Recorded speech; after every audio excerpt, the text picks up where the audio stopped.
와, 증시가 미쳤습니다. 나스닥이 연초부터 20% 상승했어요. 한번 차트 보실래요? 말이 안 돼요. 조정도 없이 올라갔어요. 조정이 있어 보이지만 정말 짧게 주고 그냥 바로 올라 버립니다. 그나마 조정이라 해봤자 저번 주 정도? 지수가 20% 상승하면요, 주도주는 한 50% 이상 상승해요. 그래서 사람들이 포모 증후군이 일어납니다. 지금은 아니에요. 왜냐하면 20% 정도 올랐으니까 떨어질 수 있지 않을까? 이렇게 생각하는데, 여기서 더 올라간다? 예를 들어 뭐 13K, 14K 돌파한다? 사람들이 이제 당황해 버립니다. 그래서 반등에 대한 저만의 생각을 말씀드리도록 할게요. 제가 정답이 아닐 수 있지만, 제가 2006년부터 주식 투자를 했을 때 상승장 만나보고 하락장 만나보면서 탐욕도 부려보고 공포도 느껴보고 환희도 차보고 돈도 벌어보고 잃어보고 그냥 했을 때 종합했던 결과를 말씀드리도록 하겠습니다.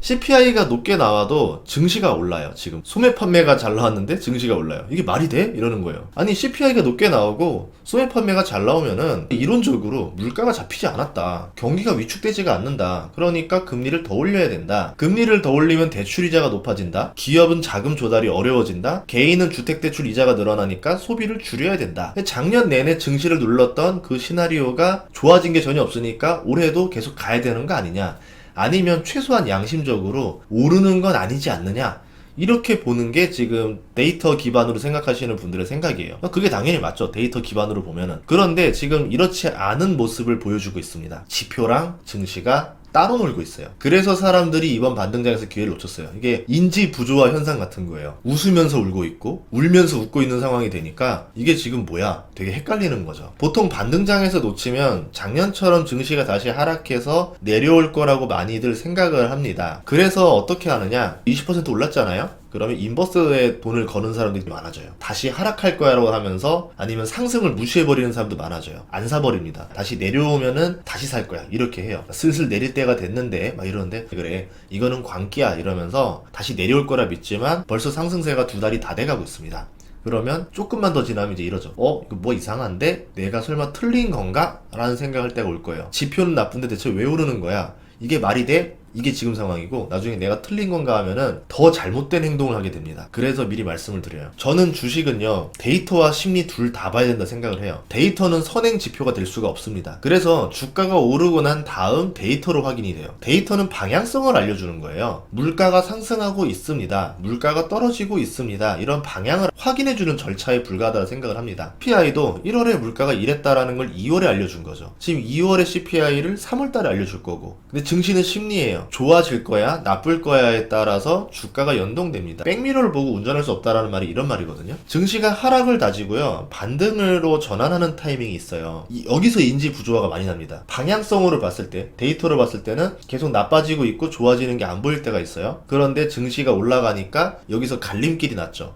왜 이래? 이렇게 되는 게 변환점에서 나오는 증상인데, 이거는 감각으로 알아야 돼요. 이제 데이터의 의존을 떼야 됩니다. 감각이라 부르는 이유가 데이터로 증명을 할 수 없기 때문에 이런 말을 하는 거예요. 이 변환점은 저녁 술자리 눈치 게임이랑도 비슷해요. 처음에는 서로 먹고 싶은 걸 계속 시켜요. 청구소의 비용 계속 올라가지만 즐겁게 먹고 마시고 이 모임이 안 끝날 것 같으니까 신경 안 쓰고 그냥 비용이 올라가든 말든 계속 시킵니다. 그런데 눈치가 빠른 친구들은 서서히 먼저 나가죠. 이 친구들은 비용을 내지 않고 파티 즐기고 딱 나가요. 경제적인 이익을 취하고 나갑니다. 그러다 마지막까지 남은 눈치 없는 사람들이 이 비용을 독박 쓰는 거죠. 주식이 그래요. 상승장을 먼저 눈치채고 들어가는 사람, 하락장을 먼저 눈치채고 빠져나가는 사람, 눈치 빠른 사람이 돈을 잘 법니다. 경제적인 지식이 뛰어나는 것도 중요하겠지만 상승장과 하락장을 먼저 눈치챌 수 있는 그 감각이 중요한데, 이런 것들은 공부한다고 길러지는 건 아닌 것 같고 경험을 많이 해보는 게 훨씬 더 중요한 것 같습니다. 2006년부터 투자를 하면서 이제 상승장, 하락장을 몇 번은 겪어봤거든요. 이때 느꼈던 점은 데이터도 중요하지만 심리도 정말 중요하다, 이 생각이었어요. 보통 하락장이 오고 나면 이 데이터가 점점 나빠지죠. 더 나빠질 거라는 공포감을 줘요. 방향성을 주기 때문에. 그러면 주가는 오지도 않은 더 나쁜 상황을 먼저 상상을 하면서 주가가 더 빠져버려요. 우리가 이거를 패닉셀이라고 부릅니다. 패닉셀이 나오고 나서 바로 반등을 할 수도 있고 시간이 지나고 반등을 할 수도 있어요. 이건 경험상 예측이 불가능합니다. 이 지점 어딘가에서 반등이 나오는데 공통점이 있다라고 하면은 악재에 더 이상 주가가 떨어지지 않는 모습을 보여줬다라는 거예요. 더 이상 팔 사람이 없다라는 거죠. 팔 사람은 다 팔았다. 이제는 더 나쁜 소식이 나와도 주가가 반응을 안 하니까 슬슬 사볼까 하는 생각을 하는 거거든요. 그렇다고 해서 바로 V자로 올라간다는 얘기는 또 아니에요. 어느 정도 시간을 두고 천천히 사다 보면은 알아서 반등을 하겠지. 이렇게 들어가는 게 훨씬 낫습니다. 작년 6월이 이런 장이었었어요. 악재에 주가가 반응하지 않고 올랐고 이번 2월 달이 분명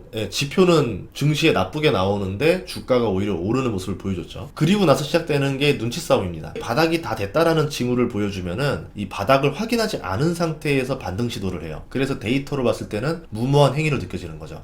작년 8월처럼 더 무서운 데이터가 나오면은 반등이 바로 꺾여버리고 더 아래로 하락을 합니다. 근데 많은 투자자들이 작년 8월을 봤기 때문에 이번에도 떨어질 거라고 생각을 하고 있어요. 근데 이거는 알 수 없는 겁니다. 이대로 올라갈 수도 있는 거고 생각한 대로 다시 떨어질 수도 있는 거예요. 근데 떨어지는 거에 확신을 너무 거는 것도 저는 좋은 행위는 아니라 생각을 해요. 하지만 만약에 바닥이 맞다라고 하면요, 데이터로 확인하는 순간 V자 반등은 놓치고 끝나는 겁니다. 이 초반에 상승폭이 엄청 커요. 그래서 무서워서 추가 매수도 못해요. 그 다음부터는. 한번 예시를 들어볼까요? 에어비앤비가 연초 대비 61% 올랐습니다. 이거 지금 살 수 있어요? 못 사겠죠? 두 번째로 코인베이스 106% 올랐습니다. 연초 대비 2달도 안 됐는데. 지금 손가락 움직입니까? 못 사죠. 테슬라 98% 올랐어요. 못 사죠. 엔비디아 60% 올랐어요. 이것도 못 살 겁니다. 못 사니까 어떤 행위 할까요? 아, 놓쳤다. 빨리 따라잡아야지 하면서 다른 주식을 찾아봐요. 잡주라던가 아니면은 아직 오르지 않은 대형주를 사겠죠. 그러면 이것들이 과연 주도주들만큼 따라잡고 올라갈 수 있느냐?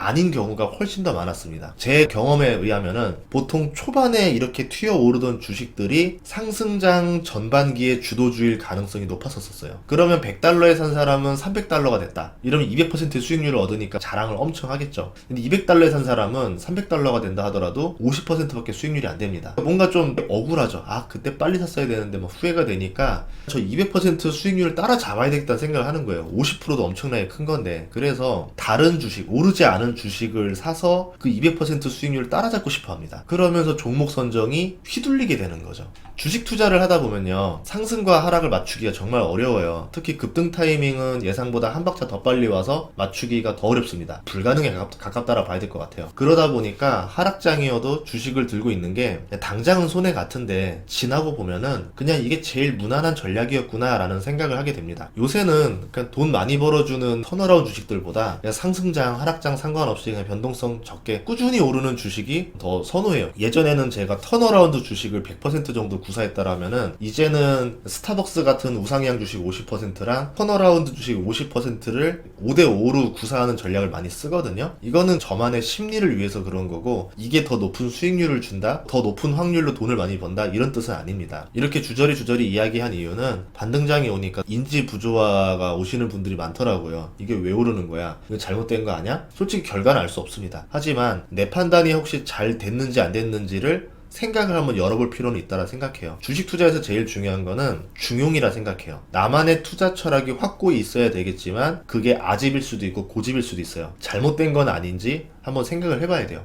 내가 주식을 샀으니까 무조건 올라야 돼, 떨어진다라는 재수없는 소리 하지 마, 그거는 들으면 안 돼, 이렇게 귀를 막는 사람들 중에서 잘못된 투자하신 분들 되게 많았고, 의외로 똑똑하신 분들이 투자 실패 되게 많이 했습니다. 왜냐하면 선민사상을 가지고 있어요. 내가 더 똑똑하니까 너희들 말은 소용없어, 필요 없어, 내 의견이 무조건 맞아, 이렇게 투자하다가 실패하신 분도 많아요. 적당한 공포와 적당한 탐욕을 가져야 되고요, 적당한 고집과 적당한 포용력이 있어야 됩니다. 어려운 이야기지만 이 밸런스를 잘 유지하신다면 도움이 되지 않을까 이렇게 생각을 합니다. 다음 시간에도 좋은 콘텐츠로 찾아뵙겠습니다. 구독과 좋아요, 알림 설정 부탁드릴게요. 고맙습니다.